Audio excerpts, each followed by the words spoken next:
So what actually makes someone an American citizen? You'd think that's a pretty simple question, right? Well, it turns out it's at the very heart of a huge constitutional debate. Today, we're going to dig into this 150-year-old promise we call birthright citizenship and look at the modern challenges trying to redefine what it all means. Okay, so let's just get right to the core of it, shall we? Can a president, just one person, change the Constitution with a single pen stroke? I mean, really, can they just wipe away a rule that's been on the books for over a century? That's the big question we're tackling. So, to get our heads around this, let's play out a scenario that's actually based on recent legal debates. Picture this. It's day one for a new president. They sit down at their desk and sign an executive order. We'll just call it 1460 for our purposes. And this order says that if you're born in the US but your parents aren't citizens, well, you're not a citizen either. Just like that. Boom. You can see how this one move would set up an absolutely massive constitutional showdown. All right, so here's how we're going to break it all down. First, we'll look at the current challenge to citizenship. Then, we'll go back to the court's original sin that started all this. We'll dive into the 14th Amendment's promise, and then see how it became the law of the land. After that, we'll talk about the ripple effect, what this all means in the real world, and we'll wrap up by asking, who really decides who's an American? So let's start with the modern debate. And look, this is not just some academic exercise. The idea that a president could end birthright citizenship with an executive order, that's a very real part of the political conversation today. It's a direct challenge to a legal cornerstone that has been solid for over 150 years. But to really understand why we even have this promise in the Constitution, we gotta hit the rewind button. The 14th Amendment didn't just appear out of nowhere. It was forged in the fire of a massive, historic injustice that had to be corrected. And that injustice has a name, the Dred Scott decision. Just listen to these words from Chief Justice Roger Taney. Black people could never be American citizens. Think about how absolute that is. The Supreme Court in 1857 didn't just rule on one person's freedom. It said an entire race of people, free or enslaved, could never be citizens. It basically turned citizenship from a right into a privilege that the government could just give or take away. And you can draw a straight, undeniable line from that decision to the Civil War. The Dred Scott ruling was a massive catalyst.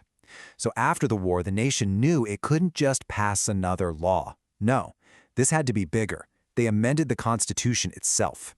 The entire point was to permanently erase the Dred Scott decision from American law and to make sure politicians and judges could never again deny citizenship based on race. Ever. So, how exactly did they fix it? Let's get into the nitty-gritty and look at the actual words Congress used to set things right and bake a new permanent rule for citizenship right into the Constitution. And here it is, the Citizenship Clause. This is the whole ballgame right here. All persons born or naturalized in the United States are citizens. Just read that. It's so clear, so sweeping. The whole idea was to take this question out of the hands of politicians and tie it to a simple, undeniable fact. Were you born on U.S. soil? It was meant to be automatic, a permanent promise. And we know for a fact this wasn't some accident. If you look at the debates in Congress back then, it's crystal clear. Senator Jacob Howard, the guy who introduced the clause, basically said, look, this isn't some crazy new idea, we're just stating the law of the land. And get this, when other senators got nervous and asked, wait, does this mean the children of immigrants too? The framers were like, yep, that's exactly what it means. That's the point. Okay, so the Constitution is changed, new rules in place. But a rule is only as good as its first real test, right? And that test came in the form of a landmark Supreme Court case that would really define what this citizenship clause meant for the next 100 years, and even today. So let me introduce you to Wong Kim Ark. He was born in San Francisco. His parents were Chinese immigrants who were living here legally, but at the time, they couldn't become citizens themselves. So Wong Kim Ark takes a trip to China, and when he comes back, the U.S. government literally blocks him at the border. They say, nope, you're not a citizen. This put the question squarely before the Supreme Court. Does that all persons born here thing really apply to the children of non-citizens? And this is where the legal battle really heated up. The government tried to get tricky with the wording. They argued that the phrase, subject to the jurisdiction, meant your parents had to have full political allegiance to the U.S. But the Supreme Court saw right through that. They said, no, it's much simpler. It just means you have to follow our laws, which, pretty much applies to everyone who is physically in the country. And here's the key takeaway from the court's decision. They said the amendment's words were clear and its intent was manifest. Basically, it couldn't be more obvious. They confirmed that yes, the promise of birthright citizenship applies to everyone born here, period. It doesn't matter what your parents' race or country of origin is. And that ruling has been the settled law of this country for over 125 years. All right, so we've got the history, we've got the law, but let's bring it back to today. Let's talk about the ripple effect. What would actually happen if someone tried to overturn all this with an executive order? What are the real-world, on-the-ground stakes? Well, according to legal experts who've looked at this, the impacts would be immediate and they would be massive. You'd instantly create a huge class of people with no country, stateless people living right here in the U.S. Think about what that does.